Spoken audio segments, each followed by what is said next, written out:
Hello guys, आज आइए देखते हैं रासायनिक बलगतकी है क्या और रासायनिक बलगतकी से संबंधित जो सवाल बनते हैं उनको देखा जाएगा। देखिए, रासायनिक बलगतकी का तात्पर्य यहाँ हुआ कि किसी भी कोई भी अभिक्रिया होगी तो उसमें कुछ कोटि होगी, उसका कुछ वेग होगा, उसका कोई वेग स्थिरांक होगा, उस वेग को होने में कुछ समय लगेगा। ये सभी घटनाएं रासायनिक बलगतकी के अंतर्गत आती हैं। ठीक है, इसमें आती है रासायनिक बलगतकी के अंतर्गत आती है। गौर से देखो, ध्यान से देखो, समझ में आएगा बात, अन्यथा मार खाओगे। ध्यान दो, रासायनिक बलगतकी। ओके, रासायनिक बलगतकी में हमें क्या समझना है?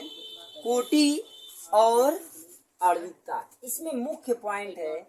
इसके अंतर्गत हमको जानना है आणविकता, बातें नहीं, आणविकता, ठीक है। दूसरी क्या? कोटि। गौर से बात को समझिए, आणविकता और कोटि दोनों अलग अलग पॉइंट, ठीक है। रासायनिक बलगतकी में ये मुख्य पॉइंट है, आणविकता और कोटि। देखो, इन दोनों में डिफरेंट भी होता है, अंतर भी हम लोग पढ़ते हैं।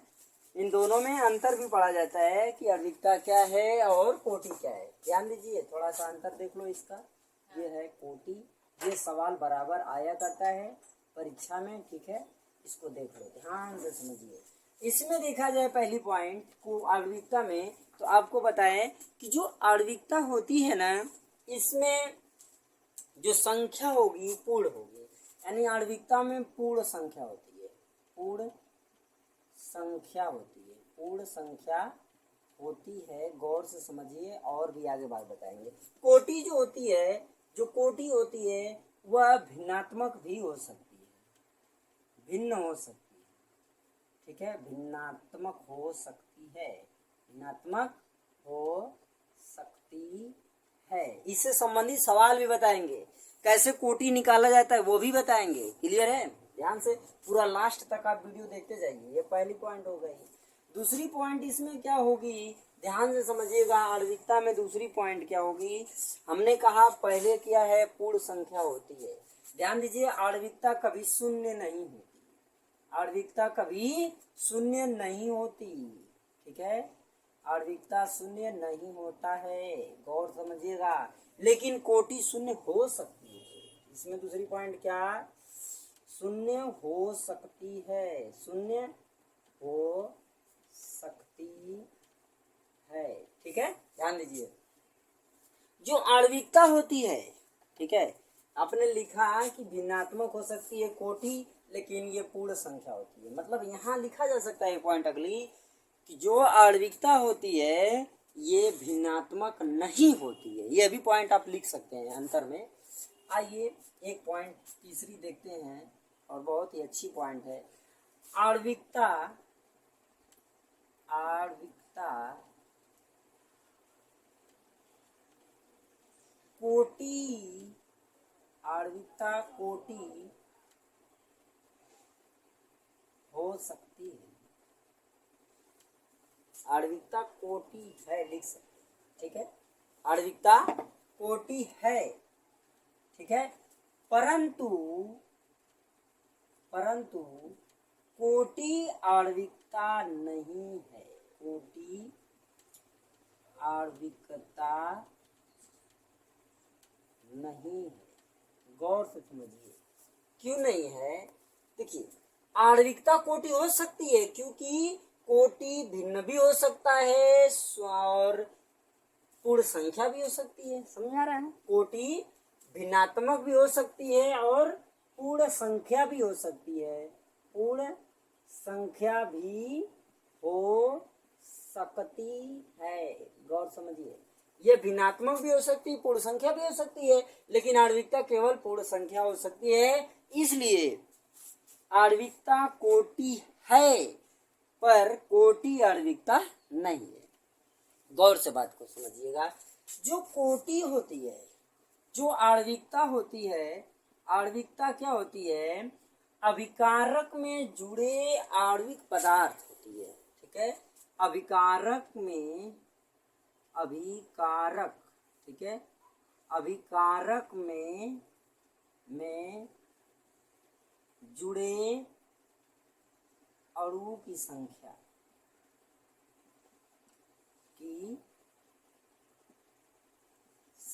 होती है, ये आणविकता है। और कोटि जो होती है कोटि जो होती है ना, उसकी मात्रक जो ऊपर घात होती है उसका योगफल होता है। कोटि क्या होती है? कोटि क्या होती है? अभिकारक के मात्रक पर जुड़ी घात का योग होता है। यह देखिए क्वेश्चन आएगा, आप लोग अगर गौर से नहीं देखेंगे बाद में आपको पछताना पड़ेगा। क्वेश्चन बार बार आया हुआ है। ये पूछता है कि आणविकता और कोटि में अंतर बताइए, संबंध बताइए। एक बात ध्यान समझिए, ये सब चीज को देख लीजिए, अन्यथा आपको बहुत ही पछताना पड़ेगा। इस वीडियो को आप पूरा देखेंगे। अगला पॉइंट ध्यान दीजिए, हम आपको इससे संबंधित सवाल बताते हैं कि प्रथम कोटि कौन होगी, द्वितीय कोटि कौन होगी, तृतीय कोटि कौन होगी। अगर कोई रिएक्शन दिया है तो उसमें हमें पता कैसे चलेगा ये कि कौन सी कोटि है। ठीक है, सवाल दे दिया, हमें पता करना है कि ये कौन सी कोटि है। ठीक ना, और इसकी इकाई क्या है तो हम कैसे पता करेंगे, आज ही देखते हैं। गौर से आप लोग देखिएगा, आगे बढ़ते हैं। देखिए कैसे पता चलेगा। सबसे पहले हम आपको बताते हैं कि दर स्थिरांक इकाई का सूत्र क्या होता है। इसी के आधार पर सब निकलेगी कि उसका इकाई का होगा। स्थिरांक इकाई, ठीक है, स्थिरांक इकाई। ये सवाल पूछता है कि बार बार कि किसी कोटि के, ठीक है, किसी कोटि की दर स्थिरांक इकाई क्या होगा। ठीक ना, ये सवाल बार बार आता है, ध्यान दो। इधर सवाल बहुत बार आता है, बड़ी मार खाओगे, मस्ती केवल करते हैं। सवाल ये बार बार पूछता है कि किसी अभिकारक के दर की स्थिरांक इकाई क्या होगा। ठीक ना, तो फार्मूला आपका क्या हो जाएगा, गौर समझिएगा। फार्मूला हो जाएगा मोल प्रति क्या, मोल प्रति बोलो लीटर। ओके, मोल प्रति लीटर, ठीक है, इनटू सेकंड, क्या, सेकंड इनवर्स। गौर से बात को समझिए, ये सवाल बहुत ही बार बार पूछा जाता है। और इसके ऊपर फार्मूला होता है n-1 या 1-n, कोई प्रॉब्लम नहीं। कभी कभी 1-n देता है, कहीं कहीं 1-n, लेकिन मेन फार्मूला ये है। ठीक है, अब इस फार्मूले का प्रयोग कैसे करेंगे, क्या है ये समझना होगा। आइए क्वेश्चन 1 ध्यान समझो, इस सवाल को ध्यान से पूरा देखिएगा, पूरी वीडियो देखिए, और समझ में ना आए तो कमेंट करिएगा। ओके, आइए सवाल है 3NO, ठीक है, 3NO ये क्या है, गैस। ये रिएक्शन किया, यह इसमें क्या है, अभिकारक। ये क्या है, अभिकारक है। ये रिएक्शन किया तो बना क्या, N2, ये भी गैस है। ठीक है, ये बना तो इसमें जो वेग की दर है वो क्या होगा, ये हमको जानना जरूरी है कि जो वेग होगा वो क्या होगा। आइए, तो इसका वेग क्या होगा। वेग देखिए, मैं वेग यहाँ पर निकाल, फार्मूले से जो सवाल में दिया है, वेग दिया है क्वेश्चन में, और जब आप सवाल आएगा सामने तो वेग दिया रहेगा, आपको उसकी कोटि बतानी होगी और स्थिरांक इकाई बताना होगा। गौर से बात को समझिए, सवाल आपको दिया होगा, उसका वेग भी उसके नीचे दिया होगा, आपको बताना क्या है, कौन सी कोटि है और इसमें स्थिरांक इकाई कौन सी है। तो वेग देखो दिया है, सवाल में लिखा है कि कोष्टक में NO ये है एक्टिव मास पावर 2। तो जब यहाँ पावर 2 दिया है तो कोटि कौन सी होगी, ये अपक्रिया की कोटि कौन सी होगी, अपक्रिया की कोटि होगी 2। तो ये आंसर क्या हो गया, कोटि आपकी कौन सी हो गई, 2। अब समझो, हमको स्थिरांक इकाई निकालना है। स्थिरांक इकाई का फार्मूला क्या है, कोटि n, 2 दे दिया -1। रखो कि बराबर क्या मिलेगा इकाई, स्थिरांक इकाई। स्थिरांक इकाई हमको क्या मिलेगी, यही फार्मूला लिखेंगे। मोल, मोल लिखिए, अपान लीटर, लीटर लिखिए, ठीक है, लीटर लिखिए। पावर n का मान 2 है, 2 लिखो। -1 लिखो इंटू क्या सेकंड इनवर्स लिखो। ओके, अब देखो आगे बढ़ो। अब क्या हो जाएगा, 2 में से 1 निकल गया, 1 बचा, यानी हो गया क्या, मोल हो गया क्या, मोल क्या, मोल मोल क्या, मोल प्रति, ये नीचे है, यहाँ पर क्या हो जाएगा लीटर, और यही क्या है second, mole litre into second. Second समझ में आ रही बात, मोल लीटर इंटू क्या सेकंड। कोई दिक्कत कोई प्रॉब्लम किसी को हो तो वो बोल सकता है, ठीक है ना। मोल प्रति लीटर सेकंड, ये इसका आ गया क्या मात्रक, मोल प्रति लीटर सेकंड, ये इसका मात्रक आ गया। दूसरी पॉइंट ध्यान दीजिएगा, दूसरा सवाल हम यहीं पर लिखते हैं, गौर से देखो, ये एक सवाल हुआ, दूसरा क्वेश्चन देखिए क्या लिखा है, लिखा है H2, ऐसे लिखा है, एक सीधा रिएक्शन देखो, लिखा है, सवाल पूछ रहा है A + 3B = 2C, equal to नहीं, तीर का निशान है, क्या दे दिया, A + 3B, तीर का निशान दिया, 2C, गौर से देखिए, और इसमें हमको पता करनी है कि यह कौन सी कोटि है प्रथम कोटि है, द्वितीय कोटि है या तृतीय कोटि है। कोटि को जोड़ने से पहले हमें इसकी घात को निकालना पड़ेगा, तो पहले A की घात निकालें, तो A से इसका तुलना किया जाए तो 2C होगा, A पे जब घात निकाला जाएगा तो A के पावर क्या होगा 1/2, ये इस पे चलाएगा 1/2 होगा A के लिए।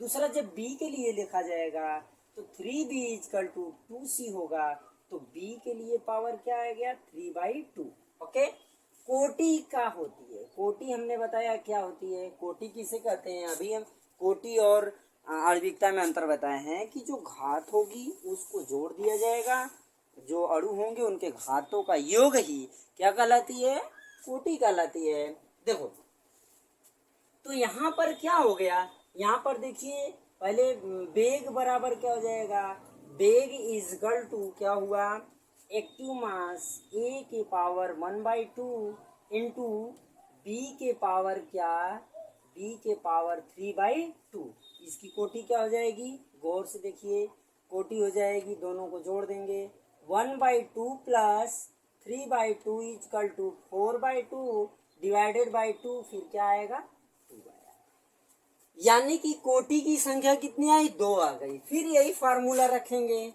यही सूत्र सेम, तो मात्रक भी सेम आ जाएगा। कोटि कौन सी आ गई 2, तो इकाई का होगा, स्थिरांक इकाई इसका क्या होगा, स्थिरांक इकाई इसकी क्या हो जाएगी, वही मोल प्रति लीटर, मोल प्रति लीटर इंटू सेकंड, ये हो गया, ठीक है। इस तरीके से कोई भी सवाल दिया रहेगा, आप एकदम आराम से उसकी कोटि और उसकी आणविकता निकाल सकते हैं। जिनको वीडियो समझ में ना आए, एक बार फिर से इस वीडियो को रिवाइज करके देखें, उसी पूरा समझ में आएगा। स्थिरांक इकाई का फार्मूला ये है, यन इसमें जो है यह पावर देख रहे हैं, यह यन है, यन में से माने 2 में से 1 निकाल दिया गया, बचा 1, 1 पावर पे लिखा नहीं जाता, ये है अपान यानी कि बटे में, तो मोल प्रति लीटर इंटू सेकंड, ये आ गया का प्रथम कोटि का मात्रक। इसको इस तरीके से भी लिख सकते हैं, मोल, ठीक है, प्रति लीटर इंटू सेकंड इनवर्स, यह भी लिख सकते हैं। दोनों में से आप कुछ भी लिखिए, आपका आंसर सही होगा, ठीक है। यह भी लिख सकते हैं और यह भी लिख सकते हैं। कोई डाउट हो तो कमेंट में आप लोग जरूर बताइए। इस वीडियो को लास्ट तक देखिए, इसका स्क्रीनशॉट लीजिए। एक सवाल और आपको इस पे हम करवाते हैं, वो बहुत ही मस्त और लाजवाब सवाल है, आप इसका स्क्रीनशॉट लीजिए, हम आपको थोड़ा समय देते हैं। चलिए आइए दूसरे सवाल की तरफ चलते हैं, फार्मूले को रहने देते हैं। ओके, सवाल यहाँ पर नोट किया जाएगा। क्वेश्चन अगला देखिए, आप सवाल को देखिए और इस पे थोड़ा ध्यान लगाइए, आपका आंसर आपके सामने होगा। क्वेश्चन लिखा है, देखिए लिखा है H2O2, ये बताइए H2O2 क्या है, सॉलिड है या लिक्विड है या एक्वस है, यह क्या है, एक्वस माने विलयन है, तो ये एक्वस है, ए क्यू है। अब ध्यान दीजिए, अब किसके साथ क्रिया कर रहा है, प्लस 3i आयन के साथ, फिर इसके साथ प्लस 2h आयन है, यह क्रिया करता है 2h2 प्लस i इनवर्स 3 का निर्माण करता है। इसका बेग इसमें दिया है, जो सवाल है उसका बेग दिया होगा, गौर से देखिएगा, बेग दिया है। बेग बराबर क्या दिया है, के एक्टिव मास, ठीक है, के active mass H2O2 active mass close किया, दूसरे एक्टिव मास में I इनवर्स दिया। देखिए हमने बताया कि कोटि क्या होती है, कोटि किसी भी अणु के ऊपर, किसी मतलब अभिकारक के ऊपर लगाई गई घात का योग होता है। कोटि क्या होती है, किसी अभिकारक के ऊपर लगाई गई घातों का योगफल उसकी कोटि कहलाती है। तो यहाँ भी 1 है, यहाँ भी 1 है, यानी कोटि कितनी आ गई इसकी, कोटि इसकी कितनी आई, 2। ओके, कोटि 2 आई। अब इसी फार्मूले पर हम इसको रखेंगे, हमको स्थिरांक इकाई भी प्राप्त होगी। ध्यान दीजिए क्या करेंगे, फार्मूला मोल अपान लीटर, मोल अपान लीटर, गुरु कोष्ठक के ऊपर क्या, n-1, n का मान कितना, 2, n का मान कितना है, 2, गौर से देखो, n का मान 2, तो लिखेंगे 2, फिर लिखा है -1, यानी 2 - 1 लिखा जाए। ओके, फिर इंटू देखिए, इंटू क्या, second inverse. Okay, second inverse. अब हमें कुछ नहीं करना है, इसको इसमें से निकाल लेंगे। हो गया क्या, मोल प्रति लीटर। कोई डाउट किसी को होगा तो कमेंट में जरूर बताएं, और ऑफलाइन वाले सीधे हमसे पूछ सकते हैं जो समझ में ना आए। आइए, मोल प्रति लीटर, ओके ठीक है, इनटू सेकंड, ठीक है, इनवर्स। आप इसको या तो इस तरह लिखिए, या इसको इस तरह भी लिख सकते हैं, मोल इन क्या, लीटर सेकंड, ये भी लिख सकते हैं, कुछ भी लिखिए, आपका होगा। समझ में आया क्या? ये चीज जिसको समझ में ना आया हो वह हमसे कमेंट में जरूर पूछेगा, क्योंकि देखिए ये जो सूत्र है बहुत ही आपके काम की चीज है। इस लेसन में यही सब हमको करना है।